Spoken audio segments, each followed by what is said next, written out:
Boa noite, pessoal do Arte do Encontro. Hoje nós temos o prazer imenso de receber o Silvio dos Santos, que é um craque na área ferroviária, e ele vai fazer uma apresentação sobre ferrovias e cartazes ferroviários. Silvio, se você puder se apresenta e toca a apresentação. Obrigado aí pelo apoio aí aos nossos eventos aí. Um abraço. Não, tá bom, Wagner, é um prazer aí. Nós fomos colegas de pole, né? É Vários. isso. É isso E aí. eu comecei minha vida ferroviária no metrô, né? Na época, sou formado em 71 e nossa turma foi convidada pelo Ion de Freitas para ir para o metrô, né? Então, já no mesmo ano que eu me formei, a gente já começou a trabalhar no metrô. Então, eu comecei minha vida ferroviária no metrô, né? E Uhum. na sequência aí eu fui da Ferrovias Paulista, FEPASA também, né? Trabalhei na FEPASA. Tive um certo período da minha vida que eu trabalhei em Santa Catarina, também na área ferroviária, né? Tá? Tive muitos encontros quando eu representava Santa Catarina com o pessoal da SR5 de Curitiba, né? Então, o pessoal muito Uhum. bom lá, né? E da FEPASA nós engatamos na Ferronorte, né? A Ferronorte nasceu uma ideia dos colegas nossos também da Poli, né? Dentro da FEPASA, né? E foi criada aí a Ferrovia Norte Brasil, né? Trabalhamos Uhum. com a Lacir e fizemos ali, em 5 engenheiros, fizemos aí 500 quilômetros de ferrovia. Aí, posteriormente, aí eu voltei para Santa Catarina e eu estou tocando os projetos ferroviários lá para o estado de Santa Catarina, né? Fui professor também na Poli, né? Isso. No Instituto Militar de Engenharia, na Universidade Católica de Santos e na Federal de Santa Catarina, quando eu fiz o mestrado e doutorado. Então, tive uma atuação aí acadêmica na parte ferroviária, né? E a ferrovia realmente hoje um pouco fora de foco aí, mas a ferrovia ela foi o braço que possibilitou que a Revolução Industrial tivesse sucesso, tá? Na Revolução Industrial, matérias-primas estavam resolvidas, basicamente, né? Eles instalavam as fábricas, as usinas perto das fontes de energia e também perto das minas de carvão, né? Mas o lado da demanda dos compradores dos produtos industriais não estava resolvido, né? E a ferrovia que possibilitou essa ligação, né? De escoar os produtos manufaturados, né? Mas só voltando um pouquinho aqui, só para ver o que tinha antes da ferrovia, né? Então, é fazendo um levantamento, uma menção aí no livro do Adam Smith, né? A Riqueza das Nações, de 1776, né? Ele faz uma primeira comparação logística, né? De uma carroça grande, assim não seria carroça pequena, né? Com a navegação que já existia, né? Então ele fala das 4 toneladas, eu acho um pouco exagerada, né? Contra as 200 toneladas da embarcação, né?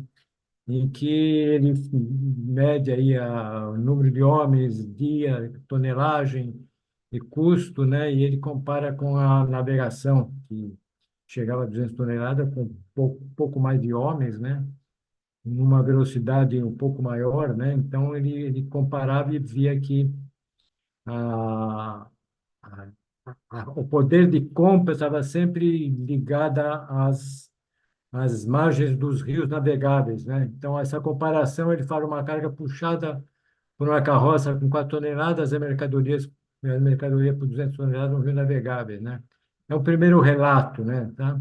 E ele chega à conclusão aí que basicamente quem estava fora dos eixos navegáveis, né, não tinha condição de comprar muita coisa, né? O preço ficava alto e você não tinha, né, como a renda existente pagar aquele valor daquela mercadoria, né? E convém lembrar, né, que nessa época aí ainda não tinha o motor a vapor, né? O motor a vapor é de 1807, né, do Robert Fulton, né, que colocou a máquina a vapor numa embarcação no Rio Hudson, né? Depois ele também esteve na Inglaterra ajudando o desenvolvimento dos canais de navegação, né? Então a navegação era basicamente nos rios navegáveis e basicamente nos trechos de corrente para baixo, né? Que corrente para cima aí você tinha que ter aí aparece aí os cavalinhos ali fazendo uma sirga em português, que é a laje em francês, né? Você tinha que puxar, né? Porque a correnteza era contrária à navegação, então você tinha que puxar. Então era um sistema muito restrito, né? Então, em 1807, com a invenção, já era o motor a vapor, não, já estava assim, inventado, ele foi adaptado aí às embarcações. Então, você tinha já um certo poder aí de distribuição nas margens, tá? Mas isso que ficava restrito, você não tinha muita possibilidade, né? Isso aí é quebrado, né? Em 1825, né? O Stephenson basicamente era um engenheiro ligado à extração de minério de ferro, né? Ele faz a sua primeira ferrovia, né? De Stockton a Darlington, né? 61 quilômetros, em que ele consegue, né? Fazer uma linha ferroviária, né? O primeiro trem rodando a 30 quilômetros por hora, carregava em torno de 50 toneladas, né? E dezenas de passageiros nos seus vagões, né? E aí tem esse pulo, aí a gente fala ali de 4 toneladas da carroça, vamos pegar na carroça, porque ela que saía das margens do rio para chegar no mercado consumidor, né? Você passa aí para 50 toneladas inicialmente, né? A 30 quilômetros por hora contra uma velocidade aí do cavalo aí, uma carga deve ser na ordem de 4, 5 quilômetros por hora. Então, isso aí muda drasticamente a maneira de você distribuir as mercadorias, principalmente as mercadorias manufaturadas, né? Então, ela vai ficar muito mais barata, né? Então, é uma mudança assim, de paradigma muito grande, né? Você tinha aí dezenas de séculos que não mudava nada, era uma carrocinha, que a carroça normal, 500 quilos, né? E você muda completamente esse sistema, né? Então, é um pulo muito grande, né? E a ferrovia foi um vetor de evolução muito forte, né? A partir daí, né? A locomotiva a vapor, né?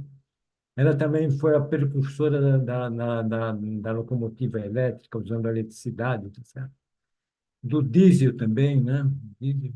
Depois do diesel elétrico, é só uma diferenciação, depois eu explico para vocês, né? Até o trem de alta velocidade, que a gente está praticamente nessa era agora, né? A partir de 1970, e atingindo a trem de levitação magnética, né? Então, a gente tem uns saltos tecnológicos muito grandes, né? Antes do caminhão, né? O caminhão praticamente é século XX, né? Então, a ferrovia é século XIX, né?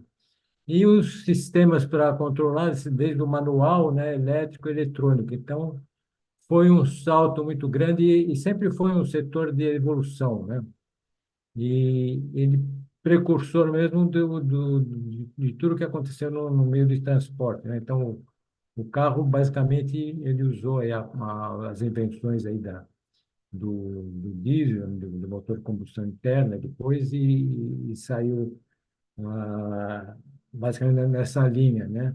E a aviação também, mas a ferrovia realmente foi a primeira e ela foi sempre um ponto de vetor de desenvolvimento, tá certo? Então, ela foi alguma coisa muito dinâmica que mudou aspecto do mundo, né? A ferrovia basicamente são um trilho guiado, né? Tem a característica da roda que ela é côncava do trilho, né? Que é interessante isso daí, né?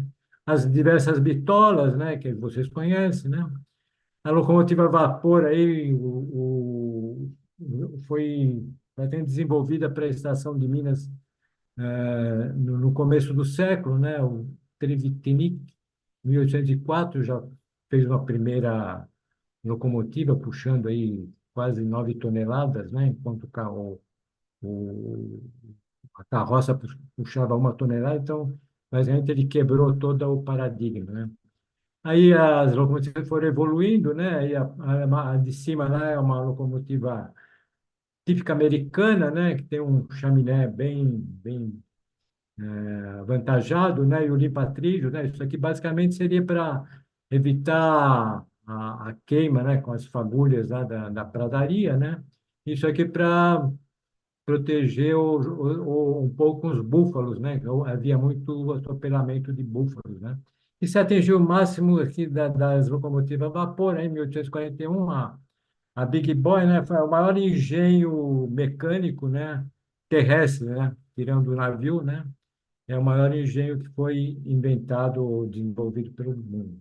As locomotivas elétricas também, elas começam a aparecer já em 1879, né? A Siemens faz a primeira locomotiva elétrica, né? Então, você vê em 1879, a gente está aí um bom tempo, né? Depois a GE, a Westinghouse, né? Então, a gente teve uma evolução muito grande aqui, uma Westinghouse, ainda do século passado, né?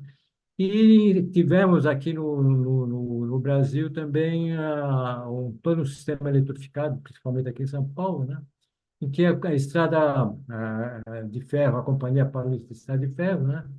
Na década de 20 a 40, aí já tinha trens elétricos aí que andavam a 120 quilômetros por hora, né? Então, a gente estivemos já na vanguarda, né? Aqui é uma primeira locomotiva elétrica, já de 1825, uma Westinghouse aí da Companhia Paulista, né? Tá? Aqui já no tempo da FEPAS, aqui uma locomotiva elétrica também. Tivemos um sistema muito bom. Aqui só falando das bitolas aqui, a gente tem duas bitolas, né? Aqui a larga, 1,60 m, e aqui a estreita, 1 metro, né? A métrica. Que liga basicamente Campinas a Santos, então a gente não tem problema de bitola. As malhas que chegam em Campinas descem até Santos com as duas bitolas, né? Então, as dieselétricas, né? Primeiro, as locomotivas diesel aí tinham um problema de transmissão, né? Então, a dieselétrica, basicamente, o que que é? É um motor diesel, tá? Que gera energia, tá? É basicamente um gerador diesel, né? E a corrente elétrica é jogada nos motores que ficam nas rodas, né? Só que foi uma evolução muito grande, hein? Tá? Ela começa a aparecer também em 1896, né? Na Alemanha também, né? 1912, a Sulzer, tá? Então, foi uma vantagem muito grande, né? Deixava de queimar o carvão, né?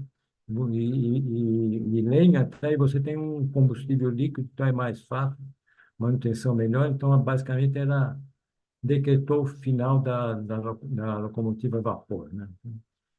Com relação à via permanente, eu falei para vocês aí o trilho, o dormente, o lastro, então é basicamente isso daí que a gente trabalha isso daí, né? Os desvios de cruzamento, os AMV, né? E a sinalização ferroviária, que inicialmente era toda manual, né?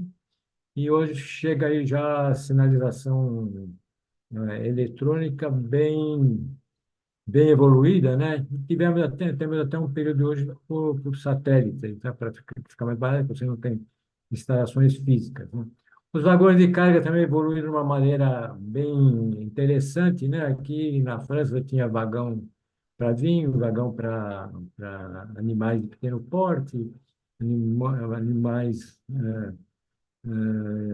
já um pouco maiores, tá? Então era bem padronizado, né? E chegamos hoje um sistema bem moderno, né? A gente tem basicamente na ferrovia um tipo característico para cada tipo de carga, né? E o container se adaptou bem, né? Então, hoje a ferrovia é uma grande transportadora de container, né?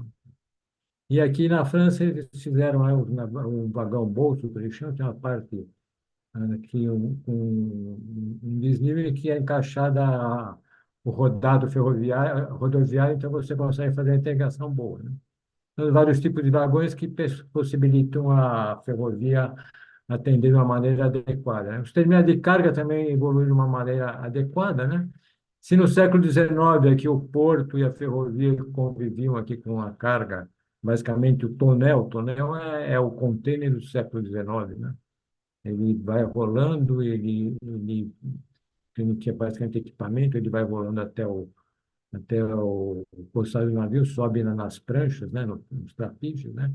E aqui você chegava aqui na borda, né? Então você tinha todo esse sistema, né? Que evoluiu do que nós temos hoje, né? Hoje a ferrovia necessita de grandes áreas de estacionamento, né? Área de estocagem, descarga ligada aos portos terminais, né? Aqui um detalhe do double stack, que o vagão que permite levar dois contêineres sobrepostos, né? Então houve uma evolução e hoje a ferrovia em transporte terrestre ela faz alguma coisa realmente de grandes volumes a baixo custo, né? As malhas ferroviárias, né, basicamente todos os países continentais têm grandes malhas e grandes porcentagens no transporte ferroviário. O Brasil é uma exceção à parte, né? Nós temos uma grande extensão, pouca ferrovia e basicamente tudo na rodovia. Estamos bem deslocados aqui, depois vocês analisa em detalhe, né? A gente, em vez de estar na área de países de grande extensão, a nossa extensão e nosso serviço está em países pequenos a médio, né? Tá? Só fazer uma comparação aqui, a malha ferroviária dos Estados Unidos e a nossa malha ferroviária. Tá? E aqui dos 31 mil, nós estamos basicamente operando menos de 15 mil, né? Então, a diferença é brutal, tá? É brutal. E, e se pensar que tem que se fazer ferrovia, sim, tem que se fazer, mas a primeira coisa que você tem que ter ferrovia, né? Você não se faz ferrovia, transporte ferroviário sem ferrovia, né? No Brasil, aqui, a gente começou 30 anos depois, em 1854, né, com o Barão de Mauá, Dom Pedro I, né, segundo, quer dizer, fazendo uma ligação lá do fundo da Baía da Guanabara até Petrópolis, né? Mas era uma ferrovia, mais para atender o Dom Pedro do que uma carga, né? Mas ela foi evoluindo, né? Nós tivemos aqui, tem muita coisa retratada, o Max Ferreira, o fotógrafo da família real, ele tem muita informação que está disponível aí em vários arquivos do governo, né? Que registram todas as obras que foram feitas na época, né? Aqui só dá um retrato aqui no nosso caso, aqui, né? Aqui é o acesso ao Porto de Janeiro, aqui um trem na Índia, né? Aqui é o acesso ao Porto de Santos, aqui lá no interior da Bahia. Ou seja, nós temos um paradoxo, né? Nossas ferrovias são as piores do mundo, né? E também as melhores do mundo, tá? Nós temos os maiores recordes de transporte de minério de ferro do mundo, né? A Vitória de vagões, né? Mas a Carajás, né? A Carajás leva um número que vai assustar, é 330 vagões com 100 toneladas cada um, ou seja, 34, 300, 33 no comboio só, né? Tem um volume altíssimo, né? E na volta, como ele volta vazio, né? Eles fazem um trem de 6 ferrovias do mundo, em carga, né? Para minério de ferro, e as piores ferrovias. Transporte de passageiro não tem mais, só na Vale que tem algum serviço. Eu tenho algumas tabelas aqui para depois ilustrarem para vocês, né? E aqui, só mostrando aqui é uma comparação que a LL na época fez da divisão do mercado aqui nos Estados Unidos e no Brasil, né? Então, o mercado para a ferrovia, com a maior distância, ele vai ganhando maior porcentagem. No Brasil, depois de 500, ele começa a perder. E a nossa privatização ou concessão foi feita aí por malhas, né? E não existe interesse de você entrar na malha do outro por vários problemas, né? Então, depois de 500 quilômetros, a gente começa a perder mercado, né? Aqui também a velocidade máxima, a gente tem problema de manutenção, então a gente não tem uma velocidade máxima, na época era 50 quilômetros por hora, mas alguns trechos está indo muito, muito, muito abaixo. Nós temos problema, tem tamanho de navio, de trens, né? Ele não tem uma padronização, né? Aqui é no caso da Vale, né? Na Ponta da Madeira até Carajás, em que você tem 80 por hora, e você tem aqueles 330 vagões, né? Então, a gente tem os dois lados da medalha. E agora, a partir de 1970, os trens de alta velocidade aí têm mudado a face do mundo, né? Aí começou aí com turbotrens aí na França, na década de 60, era um motor, uma turbina a gás, né? E pegaram alguma coisa de helicóptero também. Depois os TGVs, né? O Shinkansen do Japão, de 1964, né? E agora uma série de trens também modernos, né? E a China entra aí também com uma força bem grande, né? Então, o TGV da década de 90, né? Aqui a Alemanha também tem o ICE, né? Aqui o do Japão, né? E aqui a gente aparece aqui também os chineses. Temos alguns recordes de velocidades aí, né? Sobre trilho mesmo é o TGV, né? 574 de 2007, né? Mas o maglev aí do Japão, aí de limitação magnética, né? E na Alemanha você tem velocidade superiores, né? Mas o maglev, né? Mas é outra tecnologia, né? Tá? E a China tem entrado aí com uma força, né? Medonha, né? Então já tem trem de limitação magnética. E o trem normal estão aí com mais de 40 mil quilômetros de trens, né? De alta velocidade, né? Então a China realmente entrou por último, mas ela está realmente com um desempenho muito, muito bom, né?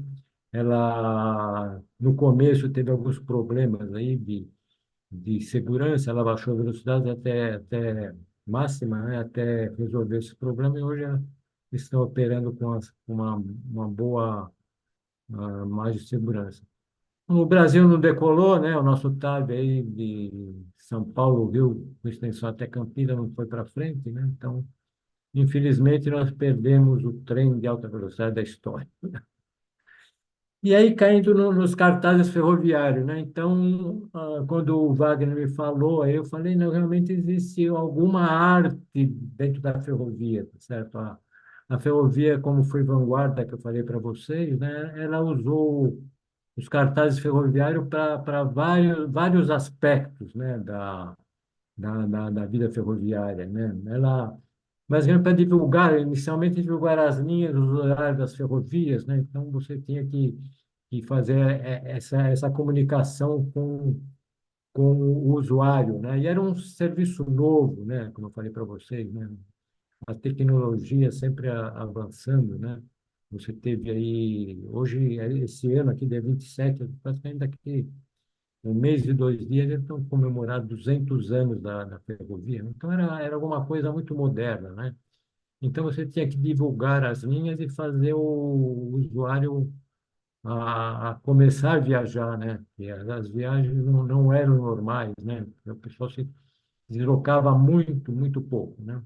Ela começou a fomentar o turismo, que era uma demanda que poderia ser criada, né? O pessoal começou a viajar, né? Então, basicamente, a ferrovia foi a precursora do turismo, né? Do litoral, né? Do inverno, dos cassinos e das termas, né? De água, né? O litoral bonito ali da costa mediterrânea, né? Ele começa a ganhar usuários, né? Do pessoal do norte, mesmo os russos, né? Saíam lá do inverno, né? De lá para passar o inverno no litoral com clima ameno, né? Então, houve um fomento muito grande do turismo, né? Tá certo? No litoral, tá certo? Principalmente, né? Então, a ferrovia foi a criadora disso, né? Porque antes você não tinha... Quem quer fazer um turismo não... De navio provavelmente poderia até existir, né? Mas você não tinha como um deslocamento muito lento, né? Sem conforto, né?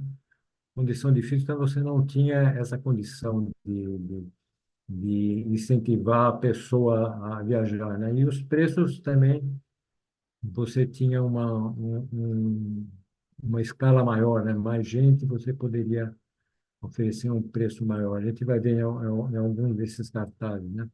Também as propagandas de exposições e eventos, né? No século XIX houve muitas exposições famosas aí, né? em que se divulgava a tecnologia e eventos, né? Então, houve uma utilização muito forte também nessa propaganda de exposições, porque era o usuário também que poderia, nesse deslocamento a trabalho, né? Ele usaria também a ferrovia, né? Para mostrar também as novas tecnologias ferroviárias, né? Que você ali praticamente a cada 10, 20 anos você tinha um desenvolvimento, uma locomotiva mais potente, um carro, um carro depois de passageiro. O vagão é utilizado no jargão ferroviário só para carga, né? Quando é passageiro é carro, né? Então, dos carros com conforto, né? Você tem carros dormitórios, carros restaurantes, né? Então você começa a mostrar as novas tecnologias, né? Também foi usado já no seio ferroviário sobre os perigos da atividade ferroviária, né? Então você tinha uma velocidade alta, né? Você tinha engates e desengates, né? Então houve muita mutilação de membros, né? Na hora de engate e desengate. Então, era uma atividade perigosa, né? A ferrovia é um equipamento pesado, né? Ele é bruto, né? Então você tem que ter um cuidado especial, tá? Então isso aqui foi utilizado muito também para alertar os ferroviários, né? De que eles estavam na atividade perigosa, que ele tinha que tomar cuidado, né? Também o instrumento do sindicalismo, né? Principalmente na França, né? Eles usavam os cartazes ferroviários para fazer a propaganda do sindicato, né? Para se associar, para ser forte, né? E se sabe que o sindicato francês é muito forte, principalmente o ferroviário, né? E, finalmente, foi protestar contra a destruição das guerras, né? Então, houve muita destruição, né? E a ferrovia, infelizmente, ela era um alvo muito fácil, né? A ferrovia com uma bomba no, você era já identificada, né? Qualquer destruição numa subestação, você parava todo o sistema, né? Então, ela sofreu aí com essas duas, a Primeira e a Segunda Guerra, né? Houve muita destruição, né? Então, muito dos cartazes aí também se protestavam contra as guerras, né? Então, dentro desse panorama aqui, a gente procurou, então, a desenvolver como que era esse cartaz, né? Então, houve uma qualidade artística muito boa, né? A gente vê, eles são agradáveis, tem detalhes, né? Então, são muito bonitos, né? De se admirar como uma obra de arte, né? Muita técnica de pintura foram utilizadas também, né? Então, houve uma parcela de arte, né? O processo de impressão também, né? Eram cartazes muito bonitos, né? Então, colecionáveis, eu diria, né? A evolução do design também, né? Começa uma gravura mais tradicional, com muito detalhe, mas chega a design muito modernos, né? E também de artistas renomados, né? Aqui os dois principais que a gente poderia citar aqui, o Dalí e o Chagall, né? Tá?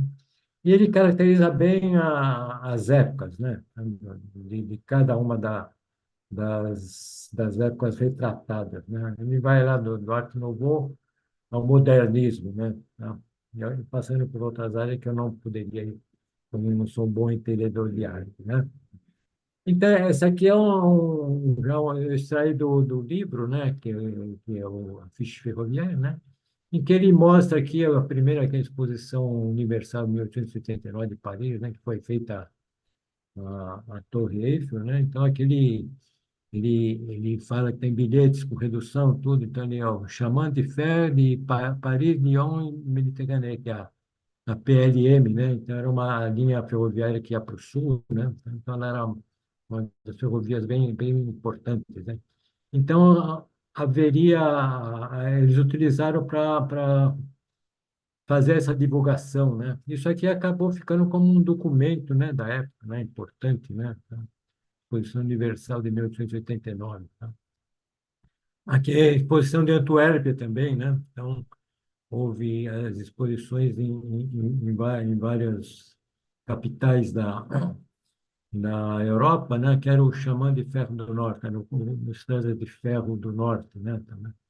Aqui também já uma divulgação, né, da ligação Paris-Londres, né, através já indicando em que tinha uma travessia marítima integrada, né, era por via Calais e Boulogne, são dois portos franceses, né, em que havia a travessia. Já o sistema integrado, você comprava o bilhete, né, em que você saía de Paris e chegava até Londres, né, usando as duas ferrovias, né. Tá? E aqui é uma travessia marítima na época aí de 60 minutos, né. Tá? Aqui também, para o oeste, aqui, havia também a cartazes, né, tá certo? Mostrando aqui uma linha que tem Paris-Londres, né, saindo da Gare Saint-Lazare, né? Então, você, que grande economia, então você tinha aqui praticamente alguma já concorrência, né, das ferrovias do norte com a do oeste. Tá? Então, havia essa propaganda para procurar ganhar os, os usuários, né? Aqui também de Marseille, né, a exposição de Marseille também, né? Aqui as travessias Brasil-Londres, aqui já fazendo uma propaganda aqui na ligação Boulogne-Sumer, né, era um ponto de travessia, né? Então, 2 horas e 50 de Paris e 3 horas de Londres, né? Aqui eu já entrava aqui com cassino, teatro, festa, golfe, então já fazia uma propaganda da região, né? Então o turismo começou basicamente a nascer com a ferrovia, né? E aqui os cartazes das estradas de ferro em si, né? Então eles faziam aqui para a Normandia, né? Viagens a preço reduzido, né? Aqui é Menton, Menton é do lado de Mônaco, né? Também tinha propaganda, bilhetes a preços reduzidos. Então sempre havia esse tipo de interesse, e divulgar a região também, né? Aqui, ó, banho de mar, né? O pessoal não estava habituado ainda a se banhar, né? Então, aqui estradas de ferro do estado, né? Que desciam também para o sul do Mediterrâneo, né? Então, você tinha essa propaganda aqui. Avignon, né? O Palácio dos Papas, também, circuito automobilístico, alguma coisa desse tipo. Então, se fazia a propaganda da cidade. Aqui é a linha Paris-Lyon-Mediterrâneo, né? Tá? Os cassinos, né? Então, os jogos eram importantes também, né? Então, você tinha muito cassino nessas cidades, então, que além de todo o divertimento, um banho de mar da cidade em si, você tinha Monte Carlo, né? Passeio de Monte Carlo, né? Saint-Malo fica no norte ali, né? No Canal da Mancha, né? Tá certo? Então, grande inauguração, 12 de julho de 1999, né? Cassino Municipal de Saint-Malo, né? Cannes também, né? Então, a divulgação bem forte, né? Cannes, inverno e verão, né? Então, ele já fazia uma propaganda em que no verão era basicamente para os franceses ou para a Europa, basicamente os países vizinhos, né? E de inverno para os países nórdicos, lá, que eles fugiam do inverno rigoroso, né? Então, também os esportes de inverno, né? Tá? Então, Font-Romeu fica aqui nos Pirineus, né? Então, você já tinha esporte de inverno, tinha o esqui, né? Certo? Aqui você tinha também aqui já, se não me engano, aqui é Chamonix, Mont Blanc, então você tinha toda essa propaganda, né? Por quê? Era sempre o usuário, né? Então, se no verão eles iam para a praia, veraneio de praia, né? Aqui no inverno você tinha os teus clientes indo para o esporte de inverno, né? Então, também foi uma força muito grande, né, da ferrovia para desenvolver esses esportes de inverno, né? Então, as companhias ferroviárias tinham toda essa atenção, né? Então, Aqui, apesar de ser a linha Paris-Lyon-Mediterrânea, que era por sul, né? Aqui eles tinham ali no, quando passava ali perto de Chamonix, né? Eles já tinham algum serviço integrado também, né? Assim como lá no sul, né? Você descia até a divisa com a Espanha e você tinha alguns serviços ferroviários que subiam a montanha. Aqui, em relação aos sindicatos, né? Tá? Então, que eles queriam que todo mundo fosse sindicalizado, se sindicalizado não é, por que que você não coopera? Então, eles faziam toda essa força aqui. Aqui as aposentadorias dos operários, né? Então, eles divulgavam o que era interessante, né? Seguro social, né? Fechar a porta da miséria. Então, eles tinham alguma coisa bem apelativa, né? Aqui o CGT, né? Então, mostrando a força contra o fascismo, né? Então, ele tinha uma parte política muito forte, né? O Cheminot é o ferroviário francês, né? É um termo que eles utilizam, né?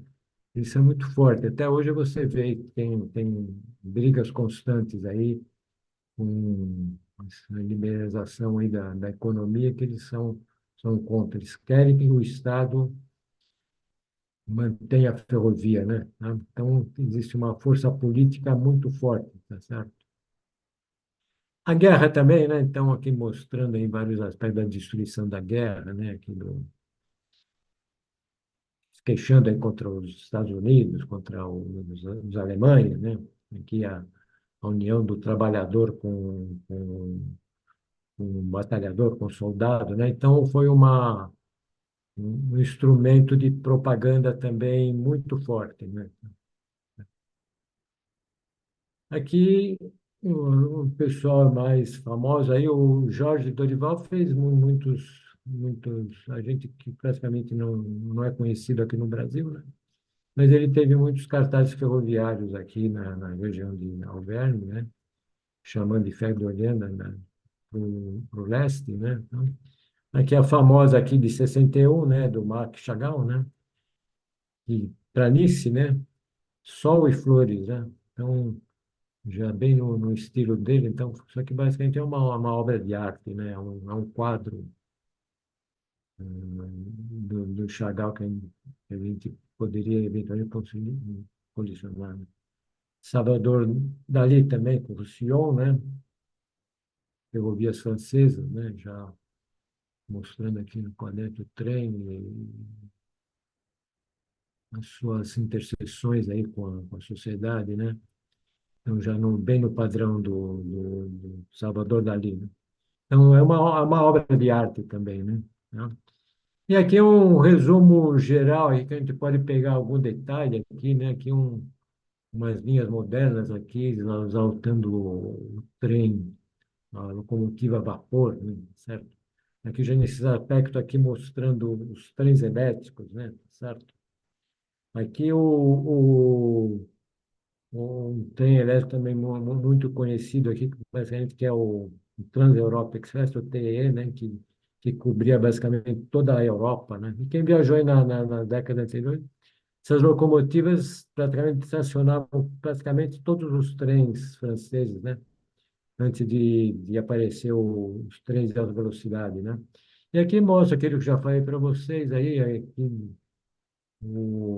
propaganda da região de Bogs, né, na divisa com a Alemanha, né, viaja a preços reduzidos, né, aqui Veneza também, né, então se mostrava todo o potencial de viagem, né, que existia no trem, né, na ferrovia, né.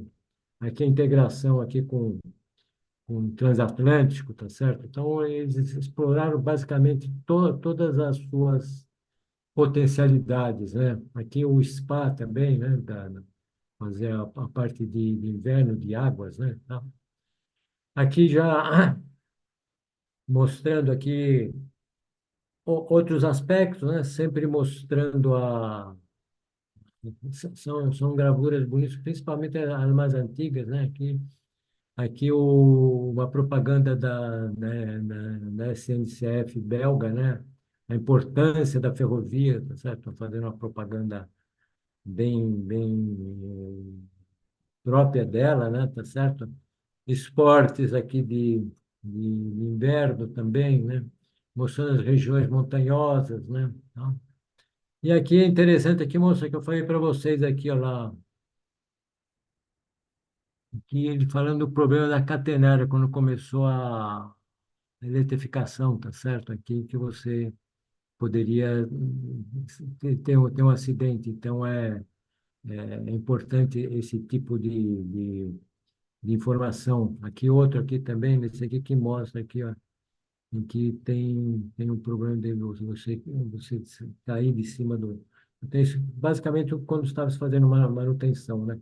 Não seria, logicamente, para os usuários, né? Então, aqui mostrando aqui o renascimento da economia, né? No pós-guerra, né? Então, aqui velocidade, mostrando a potência, as velocidades dos trens da época, né?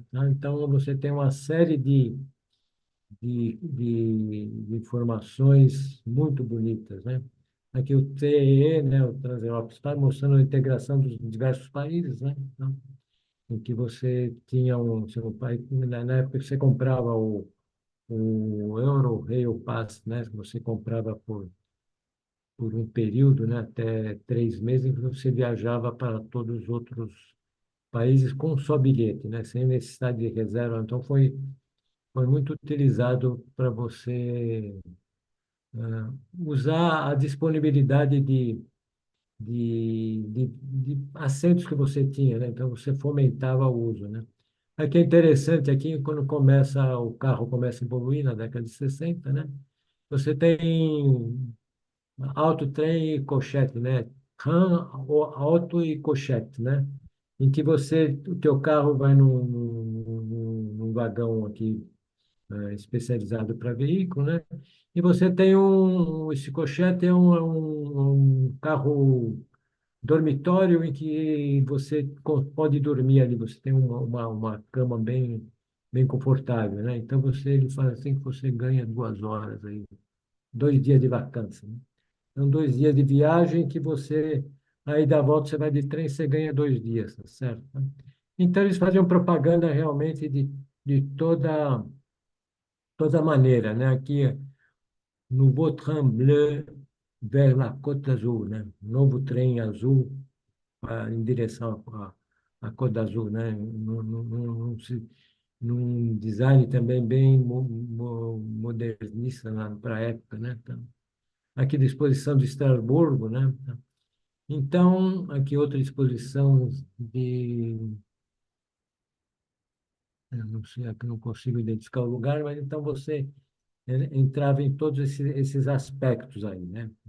Propaganda aqui de Veneza também, né? Então, você aqui, prudência, o negócio do trem, então sempre alertando, né? Então, esses aspectos foram abordados, né? E mostrando, então, a vanguarda, né? Da, da ferrovia, né? Certo? Aqui só finalizando aqui, ó, Malo, né? Saint-Malo, Dunkerque também, e os banhos, né, de mar, então você fazia essa propaganda, criando um novo hábito aqui, né? Aqui o homem de negócio também poderia viajar aqui fazendo o seu trabalho durante a viagem, né? Então eles exploravam todos os aspectos ah, comerciais que eles poderiam usufruir, né? Então, foi basicamente a divulgação da ferrovia, né? Ele fomentou o turismo, né? Ele alertou contra os perigos da, do, do, do trabalho ferroviário, né? Foi um instrumento dos sindicatos, né? Das exposições, ou seja, e ele conseguiu agregar alguns nomes importantes da arte, né? Então, basicamente, ele finalizando, é uma obra de arte dentro da ferrovia, né? Então, em resumo, é isso daí, né, que eu teria para falar com você. Um pouco veloz aí. Os aspectos ferroviários, aí a gente vai ter um, um, um elemento que vocês vão poder consultar. Aí o Wagner vai comunicar para vocês. Tá, Wagner, então isso daí me põe à disposição aí para complementar alguma dúvida que possa ter ocorrido, né? Certo? E acho que vocês são de arte e tem muito desenhos aí de técnicas artistas que, que eu praticamente posso ter omitido, né? Tá? Muito legal, fantástico. Ah, se você puder, então, tirar do compartilhamento, Tá bom. muito bom. Opa, olha aí, que legal essa. Ok, então vamos lá. Arthur, tá com a palavra. Obrigado. Silvio, parabéns. A sua aula foi direto ao ponto e foi uma demonstração da beleza que foram essas imagens que se fizeram sobre isso. É curioso, eu me lembro, quando eu estava no primeiro ou segundo ano ginasial, eu tinha uma professora que pedia para a gente fazer trabalhos sobre lugares do mundo e a gente percorria tudo quanto agência de turismo da cidade a cata de imagens. E eu lembro que na aviação era semelhante. Existiam muitas imagens assim, mas eu confesso que a variedade das imagens que o Silvio trouxe foram surpreendentes, né? É, Eu incrível. queria fazer mais dar mais um toque aqui, que é o seguinte: eu assisti ontem, por acaso, ontem à noite, no YouTube, um documentário de um tipo de trem maglev da China, em que eles usam o tubo de pressão baixa, Hum. que reduz a resistência do ar. E ele chega a 1.000 km/h. Ainda em Incrível. fase experimental, mas é uma coisa assim É assustadora. impressionante. É impressionante. É É muito incrível legal. mesmo. Parabéns, É, Silvio. Adorei muito sua bom. exposição. Tá bom. Obrigado, Arthur. Legal, Arthur. Ari? Ari? Já Ah, opa. tirar do mudo e É. botar a imagem. Silvio, eu gostei muito da apresentação dos cartazes, realmente fantásticos. Mas eu tenho uma dúvida que já me percorreu aqui algumas vezes com várias palestras feitas sobre ferrovias, né? A dúvida é a seguinte: por que no Brasil, quer dizer, você falou, é um passant que transporte de carga, tem ferrovias muito modernas, lá em Carajás, etc. Mas na parte de passageiros, quer dizer, na Europa, o trem é o transporte público por excelência, né? Você viaja a Europa inteira de trem, como você mesmo falou. E aqui no Brasil não decolou. Fala-se no trem-bala que não saiu. Quer dizer, por que acontece isso? É uma questão econômica? Não viabilizou aqui? O transporte ferroviário é subsidiado pelo governo, os governos europeus subsidiam, ou ele é rentável e ele se paga? Por que aqui no Brasil, até eu lembro que uma época eu viajava, tinha aquele trem Rio-São Paulo, era uma delícia, você viajava à noite, pegava o trem aqui em São Paulo, chegava de manhã, dormia bem, como você até falou, de um trem lá que existe, que você dorme bem. E acabou. Quer dizer, por que aconteceu isso aqui no Brasil? Por que a indústria de transporte ferroviário não pegou aqui? Viu ali, houve um erro muito sério, né? Na década de aí, 96, né? Com a concessão das nossas ferrovias, né? Eles fizeram um contrato muito simples e sem amarrar as obrigações, né? Então, eles fizeram um contrato desse arrendamento, né? Em que você teria que aumentar a produção do volume transportado e diminuir os acidentes, né? E é aquela malha que eu falei que eles dividiram em zonas, e então são 13 concessionárias, né? E elas aumentaram a produção, praticamente dobraram, né, a produção, né?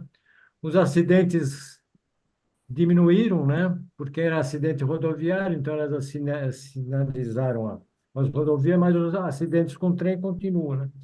E dispensaram a obrigação do transporte ferroviário, tá? Não precisava fazer, tá certo? Então, só a Vale manteve, né? Então, foi um contrato mal feito, tá certo? Né? Em que não tinha obrigação do transporte ferroviário, né?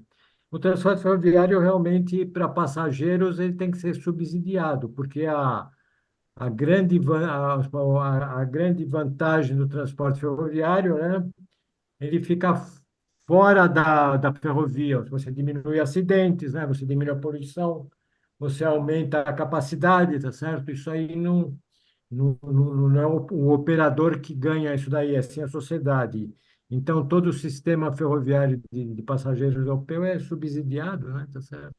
E aqui eles deixaram de fora e não subsidiaram. Então, nós perdemos essa oportunidade, né? Mas o pior não foi isso, o pior foi que eles não tinham elemento de cobrar, ela foi toda destruída, se perdeu todo o patrimônio, né? Tá? A rede ferroviária era deficitária, mas ela mantinha todo o seu sistema, todo funcionava, tá? Era adequado, não tinha alta velocidade, mas também não estava abandonado, né? Então, nós perdemos os carros, as locomotivas, os vagões, as estações, perdemos tudo, está tudo abandonado, tudo dilapidado, roubaram tudo, né? Eu viajei muito tempo da FEPASA, né? E agora aí você vai viajar, o pessoal via que não passava mais sem estabanar, levavam as telhas, depois na outra semana levavam o madeirame, os tijolos, levaram tudo, tudo, tudo. Então, hoje está num impasse, né? Que o governo, a NTT, quando foi concessionada, não existia NTT, né? Mas ela, depois que ela foi criada em 2003, ela não tem cobrado as concessionárias, né? Elas estão devolvendo as linhas totalmente abandonadas, dilapidadas, destruídas, né? E a NTT recebe, mas não dá o aceite, né? Então, uma finge que entregou, a outra finge que recebeu, né? E tem que haver uma cobrança do patrimônio que existia, que não está sendo devolvido no mesmo nível, né? E existe um debate aí de um contábil, quanto tem que se pagar, que número que vai se chegar, né? Isso aí, como não tem conveniência para os dois lados, então não se resolve nada, né? Nosso sistema está totalmente abandonado, né? Então, Ah, tirando a Vale e a MRS, o resto está tudo sucateado, né? E as linhas novas ah. têm sido feitas. É uma tragédia, realmente, né? Então, pois não. Tá, Andreina, obrigado. ok. Obrigado. Andreina. Bom, parabéns, Silvio. Apresentação muito boa. Eu já esperava Obrigado. isso, né? Bom, eu Vocês foram colegas de metrô, né? somos. E eu queria dizer que são muito lindos todos os cartazes que você mostrou, mas especialmente eu gosto muito daqueles que tem o desenho Art Nouveau, Ah, não vou, né? né? Eles são muito bonitos, a composição gráfica deles é muito linda, né? Depois, lógico, a gente tem cartazes de artistas que você mostrou, incríveis, né? Mas existem outros que eles têm muita informação, né? Porque tem que realmente passar muita informação, mas o cuidado, o esmero, né? Do projeto, digamos, do cartaz em si, ele é especial nos cartazes de Art Nouveau, né? Eu queria, então, chamar essa atenção, né? Muito legal. E eu queria também ajudar o Silvio em relação a explicar por que no Brasil a ferrovia não deu certo. Uhum. Tem vários aspectos, ele chamou a atenção dos principais, mas tem um que tem a ver com a ocupação do território brasileiro, que, em função de ser um território de grandes propriedades, diferente do que acontecia nos Estados Unidos, por exemplo, que você tinha o território dividido em menores propriedades, e, inclusive, a empresa que implantava a ferrovia era a empresa imobiliária que dividia o território, que vendia as partes do território. Então, você tinha muitas estações e muita gente morando e consumindo ao longo do eixo ferroviário, né? Que Uhum. era um processo de ocupação do território e também de construção da ferrovia. Era um processo único, casado, entendeu? Por isso que Tá. deu. Então, você tinha carga e gente nos dois sentidos o tempo todo, e daí Uhum. não era tão necessário o subsídio estatal, né? Uhum. E no nosso caso, não, pelos grandes latifúndios, né? E inclusive porque a renda desses latifúndios nunca foi, de alguma forma, recuperada pelo Estado, a gente nunca teve condições de desenvolver a ferrovia no Brasil. Era isso. Perfeito. Muito bom, obrigado. Roberto, vamos lá? Tá bom, primeiro eu te parabenizava, a apresentação foi muito boa, parabéns, viu, Luiz? Enquanto você falava, eu tomei nota para fazer algumas perguntas, mas os colegas já fizeram algumas delas. Agora, eu só queria lembrar que o governador de São Paulo, atualmente, ele está implantando um processo de o chamado trem intercidades. Tá ligando, vai ligar São Paulo a Sorocaba, a Campinas, a Jundiaí, a Uhum. Santos. O que você acha desse projeto?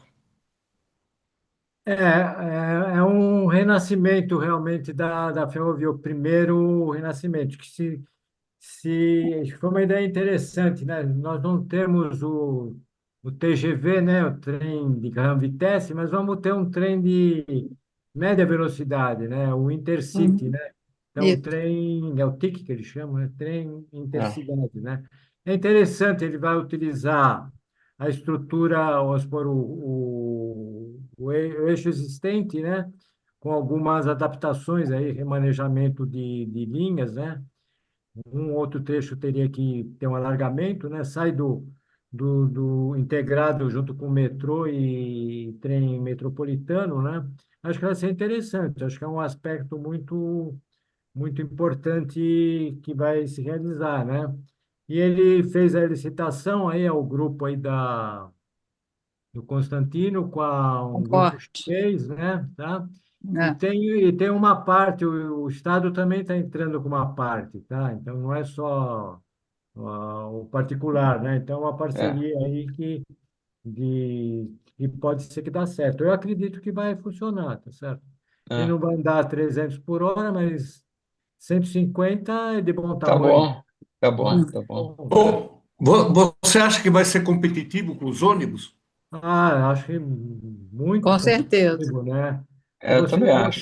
Você vai Vai. fugir do congestionamento, né? Que é generalizado, né? Eu, minhas Uhum. viagens para Santa Catarina, eu sempre faço por Guarulhos, né? Eu pego ali na Estação da Luz o Expresso Aeroporto, né? Pena que é de hora É. em hora, né? Mas se Bom, você agora já conecta nos terminais, né? já conecta, né? Então você funciona bem. Acho que a saída é por aí, né? Nós É, estamos aí, eu diria, aí vai 50 anos de defasagem, né? Mas é é, importante, né? É o Então, começo, né? o meu, eu não digo medo, mas é receio, né? Que aí você tem o chinês, né? E o brasileiro que é da Gol, né? Que é o pessoal do grupo é. da Gol. Uhum. Sabe, eles largarem o negócio no meio do caminho, né? Não sei, né? O chinês quer fazer, ele vai usar a tecnologia dele, vai vender os carros, né? O trem, né? E Pode ser que depois ele saia. Não sei. É. Eu não conheço Ô, o complexo, Silvio, né? Então a gente tem esse medo, mas acho que como ele foi montado, ele está bem estruturado, né? Acho que está bem. Uhum. Você não tem desapropriação, vai usar o leito existente, você vai ter três serviços, né? O serviço parador, o serviço semi-expresso e o expresso, né? Tudo na mesma linha. Então você está usando os conceitos europeus aí, né? Então, É. mas tem tudo para dar certo. Aham. tá bom. Roberto.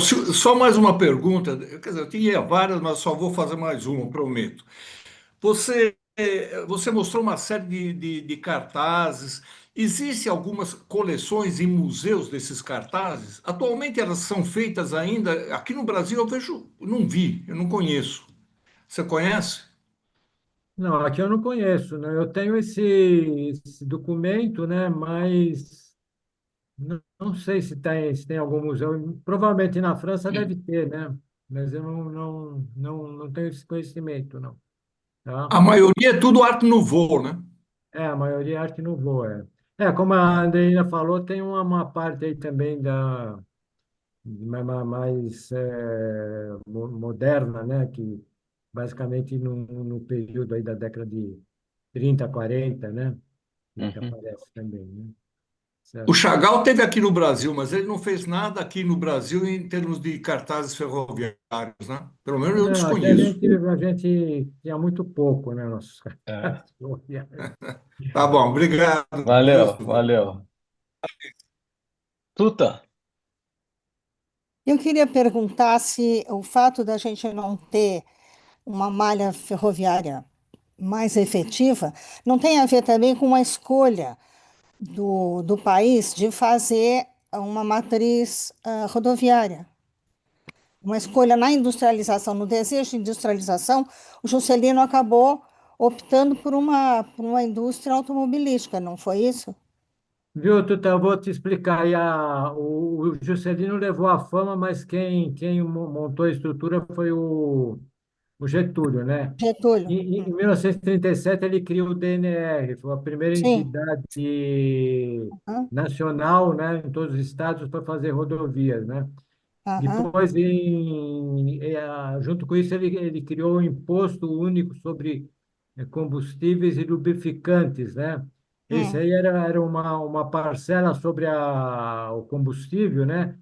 E ah, era só para rodovia, ou seja, a rodovia tinha dinheiro carimbado, tá certo?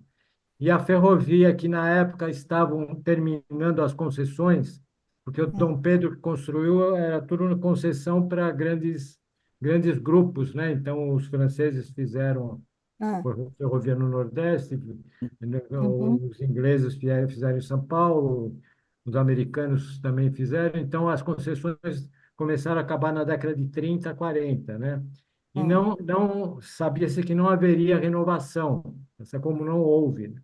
Então as ferrovias acabaram passando tudo para o hum, governo federal, 18 ferrovias, né? Em São ah, Paulo, mais cinco, né? Que retornaram com o governo federal, ao governo sei. federal e estadual. Ficaram estatais e você não tinha recurso marcado. Então, houve uma defasagem. Rodovia começando com dinheiro marcado, as ferrovias voltando para estados sem recursos, dependendo do Tesouro do Sei. Estado.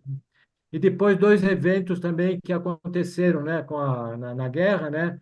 O Getúlio para entrar lá Hum, ceder a base lá de Natal, ele quis uma siderúrgica e uma refinaria, né? Então saiu a CSN e a Presidente Bernardo de Cubatão, né? aham, Então, com aham, isso, você tem ferrovia de decadência, dinheiro para rodovia Alô? e É a uma mamãe. siderurgia e uma refinaria, você tem todas as condições, né? E ah, depois, em 52, o Getúlio, antes de sair, ele assina um contrato de cooperação com os Estados Unidos em energia, agricultura e transportes, né? Em energia hum, foi quando surgiram as grandes barragens, né? A, ah, no- a nossa agricultura também de grandes extensões, né? E na parte ferroviária se optou pelo trem americano, né? Então, nosso trem Ah, ficou trem longo, pesado e diesel, né? E sei, nós deixamos de ter o trem parecido com o americano, com o europeu, que era curto, rápido e elétrico, né? E aí, sei. com a privatização, concessão, como eu falei, elas abandonaram toda a eletrificação que a gente tinha, né? Então, você acabou dando toda a condição para a rodovia, né? Uhum. Aí o Juscelino assume, cria o Ah, GEA, né? Aí estava feita a festa, né? sei. E aí foi só decadência, decadência, decadência, até que Aham, o Fernando Henrique também fez um processo muito rápido de concessão, com muitos erros, né? Se chegou nessa situação. Agora, sei. aí, com uma nova aí, autorizações, pode ser que se Ah, reverta isso. Hoje você tem a aham, possibilidade de ter autorização em que você ah, tem mais tempo para amortizar, até 90 anos, né? E a concessão são 30, né? Então, o pessoal não investe porque é muito sei. pouco tempo. Uhum. Então, foram todas essas circunstâncias que nós caímos no modelo rodoviário, né? E a gente não consegue sair, né? Eu li uma vez que quando o trem entrou no Brasil, ele entrou muito para, principalmente em São Paulo, o transporte do café. Hum, E nesse sentido, ele fazia um trajeto que passava pelas diversas fazendas, que não era um trajeto muito rentável quando o café acabou. Então, hum. muitas estradas eram bancadas também pelos fazendeiros, então ela fazia um percurso assim muito sinuoso. É isso mesmo? O problema, todas as ferrovias até hoje, nossas ferrovias são da produção para o porto, né? É. Felizmente nós temos, ao contrário do que a Andreina falou, nós temos sempre produção porto. Hoje a Vale é assim, Ah, as duas da Vale, a MRS, aí a da soja, são todas assim, né? Isso hum, daí tem alguma verdade, sim, né? E também tem o outro lado que né, no século passado a gente não tinha equipamento de terraplanagem, né? Então você ah, era a carrocinha na picareta e com o burro sei. levando a. Então você não tinha muita Uhum, possibilidade de fazer um traçado mais direto, né? E sei. o fazendeiro queria que passasse lá mesmo. Claro, claro. E passou, né? Bom, mas a gente não pode deixar de dizer que a descida da Serra de Ah, Santos, São Paulo, foi uma aventura, né? foi uma Aquelas, aventura, né? Foi. aquelas cataracas. É. Foi só assim que São Paulo começou a se desenvolver, porque É, e o antes era Paraná também, impossível. né? O Paraná, a gente aqui não conhece, mas o Teixeira Soares também conseguiu fazer a Ah, subida, né? Uma subida é, bem difícil, né? aham, E aqui foi o Barão de Mauá com é, os ingleses que fizeram, que mudou também todo São Paulo cresceu por causa disso, né? sim, sim, Então, São Paulo, antes da, da inglesa, como eles falavam, né? é, Mudou completamente, né? Você passou aham, de descer a serra com lombo de burro para descer aí com uhum, 60, 70 toneladas por vagão, né? é, Então foi uma aham, mudança muito grande, né? A ferrovia uhum, teve um impacto, acho que maior que o avião, né? Eu acho, né? hum, Maior que o avião em termos aham, de tecnologia, né? sim, Você sai da uhum, tração animal para um é, sistema aham, mecânico, né? O avião você uhum, já tinha o trem, você já tinha aham, o caminhão, é, o automóvel, né? Então foi, aham, mas a gente teve muitos erros aí que aconteceram, né? E também o tamanho do Brasil, né? O tamanho do Brasil, é, você para fazer uma ferrovia extensa, você precisa ter volume de cargas grandes, né? A gente tinha carga, mas ela estava numa uma hum, escala mais adequada ao caminhão, né? Certo? Então, o é, caminhão levava 10, 20 toneladas, né? E uhum, contra mil toneladas do trem, né? Então, É. aconteceu isso também. E o problema foi a ocupação do território, principalmente na década de uhum, 70, né? é, Em que houve aquele medo da Boberi, né? De invasão, não sei o quê, comunista ah, e América do Sul. Entendeu? Houve uma ocupação em 10 anos, né? Aí se optou pela rodovia, você põe o trator e ia abrindo, né? E ao hum, contrário da ferrovia, que ela só irradia nas estações, né? A rodovia, todo ponto, ela é uma sementezinha crescendo, né? Isso é importante, mas é, ela foi trágica na Transamazônica e é verdade. tem aqueles, quem vê nas fotografias, vê aquelas entradas ali, aquilo é destruição completa, né? Então, É, Aham. houve um erro também estratégico nesse ponto, né? é. A construção da Madeira Mamoré também não foi uma coisa difícil para a ferrovia, no sentido Ali de. houve também, ali ela está mais ou menos dentro da linha do Dom Pedro II, que ele fez várias É, ferrovias para ah, interligar trechos navegáveis, né? Ele fez é, isso na Bahia e em vários trechos tem uma ferrovia curta para passar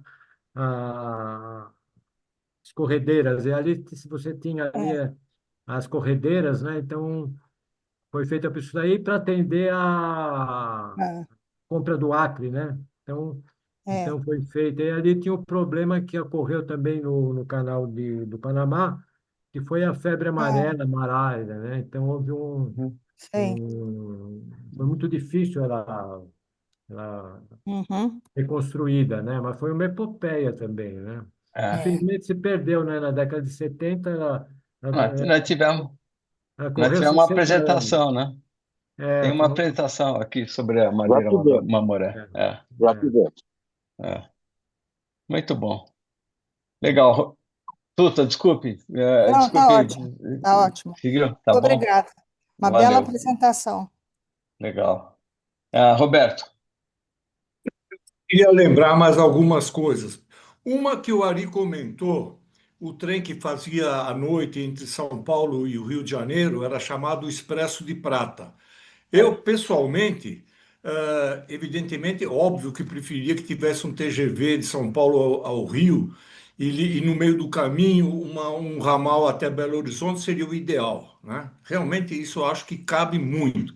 Mas uma vez que isso ainda está longe, eu acho que o Expresso de Prata, tal qual era, eu acho que valeria a pena voltar. Eu me lembro que eu tinha reuniões, eu tinha reuniões no Rio de Janeiro e, poxa vida, a ponte aérea, principalmente na época de inverno, nessa época que nós estamos agora, era uma neblina danada. Eu sempre chegava atrasado, quando era junho, julho, agosto, sempre chegava atrasado nas reuniões do Rio de Janeiro. Até que eu passei a tomar o trem à noite. Eu embarcava às 10 horas, quando era 7h30 eu já sempre estava tranquilamente no Rio, ficando no vagão restaurante, dormindo tranquilamente. Eu acho que em falta de coisa melhor, o Expresso de Prata ainda seria alguma coisa interessante. E E com o só, preço que está o transporte aéreo, ele pois é, certamente teria espaço. Viu, Roberto? Antes do Expresso de Prata, teve o trem húngaro, né? O também, o trem Brasil. húngaro também, E o mas o trem trem húngaro, húngaro ia até eu São morava no Rio, Carlos. eu morava no Rio na época, né? Ele saía às 5 horas da Dom Pedro II, né? E chegava às 11. Ele fazia em 6 horas, o mesmo tempo do ônibus, né? Era um sistema muito bom. Mas o Exatamente. problema foi o seguinte, o trem húngaro ele não aguentava a subida, tá? Então ele começou a ter problema e não tinha peça de reposição, né? Tá? E Verdade. aí a rede acabou encostando ele, e aí nós usamos ele, viu, Wagner? Você lembra do Luba Aonde? do metrô, né? O Luba do metrô, Ah, quando o Plínio Asma foi para Cozipa, né? Ele tem. levou uma turma do metrô para estudar a siderurgia, né? E o Luba pôs o trem húngaro para levar o pessoal de Santos para Cubatão, né? Legal. Não, Porque mas ali era plano, né? E ali na época, e hoje está, na época, cada turno eram 800 ônibus que chegavam, era uma confusão ali, né? Então, depois Legal. do trem húngaro, depois daquelas barcas da travessia, tinha uma lá que era para passageiros, né? Então saiu Uhum. uma barca e um trem, né? E aí ele cortou o número de ônibus, caiu bem, então foi usado ali, né? Mas no Muito bom. Rio Grande do Sul ela funcionou bem. Tinha lá o trem húngaro também de Porto Alegre até Uruguaiana, lá como não pegava a serra, ele durou mais lá, tá? Mas Sim. esses Mas, trem hoje estão rodando no metrô de Piauí, de Opa. Teresina, está rodando lá. tá? Ouviu, Silvio? Mas Oi, também o trem húngaro, depois que ele saiu do São Paulo ao Rio, ele fazia São Paulo até Rio Claro. até Rio Claro, é. Eu ia muitas vezes até Rio Claro com o trem húngaro. E só queria lembrar mais uma última coisa em termos de trens de passageiro.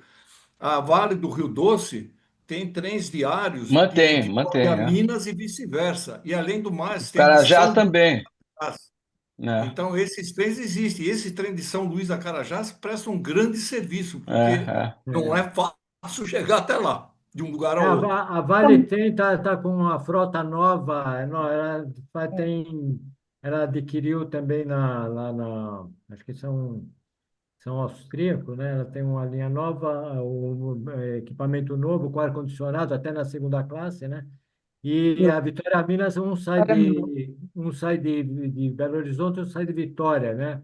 Agora Sim, é Vitória Minas. é, e lá no Carajás é um dia sim, um dia não, que ele sai de São Luís, vai até o final da Carajás. linha e volta no dia seguinte. É um dia sim, um dia não, né? Tá certo? Mas é um serviço muito bom, né? Que a Vale presta, né? Um serviço muito bom. Uhum, Você muito tem bom. um serviço. Olha, eu tenho aqui umas mensagens aqui, um do Manaus, que eu creio que é dele, falando que foi uma palestra ótima e com uns cartazes incríveis. O Júlio Rodrigues, que estava por aqui também, falou que foi ótima palestra. O Marcos Rodrigues mandou um grande abraço para você, uma ótima apresentação, e mencionou que você tem livros excelentes. E aí? E teus livros? Conta aí rapidinho sobre os livros que você tem.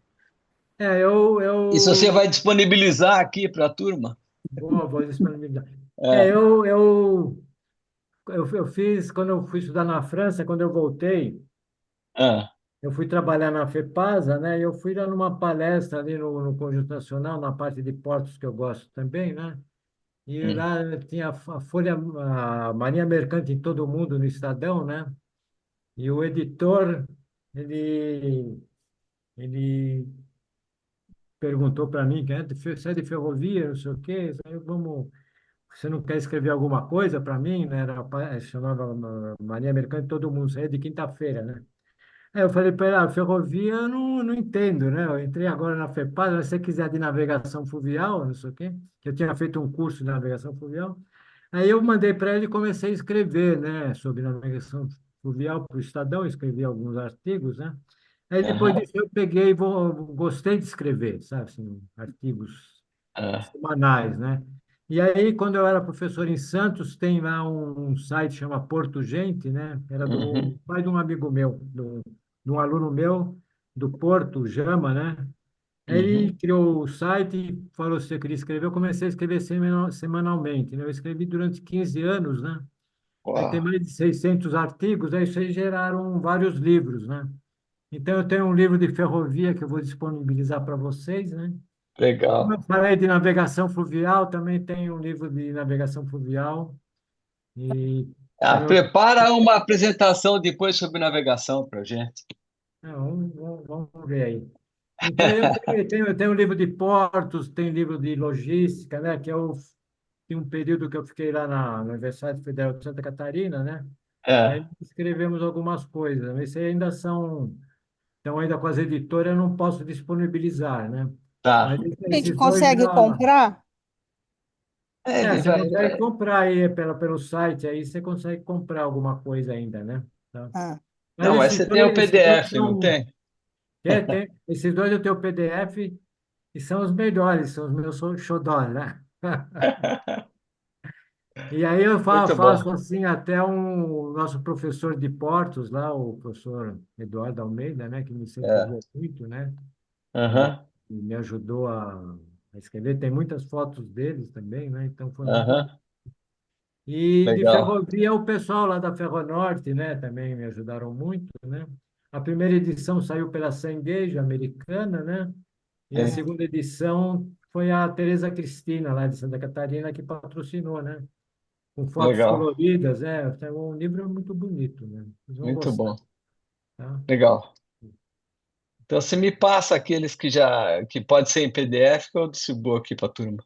Tá bom, vou passar para você aí, tá? E passa a dica dos outros, onde é que dá para comprar, se alguém tiver Tá bom, eu interesse. faço um resuminho aí, passo E para a você. gente depois combina sobre navegação e tal, um outro papo. Navegação é uma história muito bonita, né? Da Então, vamos deixar navegação. aí para o começo do ano que vem, a gente combina, A gente ok? conversa. Tá bom. E foi um Maravilha. prazer aí de falar com vocês. Acompanho aí, não é Legal. toda segunda-feira, mas eu gosto de Muito ver bom. as apresentações aí, tá? Muito Legal. bom. Obrigado, Silvio. Foi Muito ótimo. bom. Um Parabéns, abraço. Excelente. Silvio. Muito bom, Valeu. muito Wagner, obrigada. Valeu. Foi Wagner, ótimo. Wagner, Obrigado, Oba! Silvio. vamos falar Tudo da bem. apresentação na semana que vem, tá? Ah, sim, claro. Como é Ivan, por tradicional, aliás. favor, Ivan, por favor. Na semana que vem nós vamos ter a continuação do ciclo de literatura. E quem vai falar vai ser o Ivan. Ivan, dá uma prévia aí para gente. Na verdade, o que eu queria fazer aqui era assim, quem quiser ler o El Gato Pardo, né, o Gato Pardo, Sim, eu acho que ainda dá tempo, porque é um livro muito fácil, é um livro que eu não diria uma sentada, mas eu diria 2 sentadas você lê. Dedicar duas tardes, você lê. É um livro muito simples de ser lido. Ele tem uma sim. complexidade que nós vamos abordar na palestra, e eu quero fazer Uhum. uma análise crítica do livro, quero discutir com vocês essa análise crítica, mas ele não tem dificuldade nenhuma na forma dele, tem dificuldade de conteúdo, mas na forma é muito simples, a gente lê assim rapidamente. Então, por favor, dá tempo de ler ainda, pessoal. E espero vocês Maravilha. segunda-feira que vem, tá bom? Muito bom, Abraço a muito todos bom. e todas. Valeu. Obrigado aí por lembrar, Ivan. Ótimo. Ok. Tá Obrigado. bom. Então tá. Obrigado, Silvio. Muito obrigado. Fantástico. Até a próxima. Tchau, gente. Até semana que Tchau, vem. tchau. Obrigado, Wagner. Tchau, Até. Valeu, Tchau, Silvio. valeu. Abraço. Valeu mesmo. Tchau, tchau.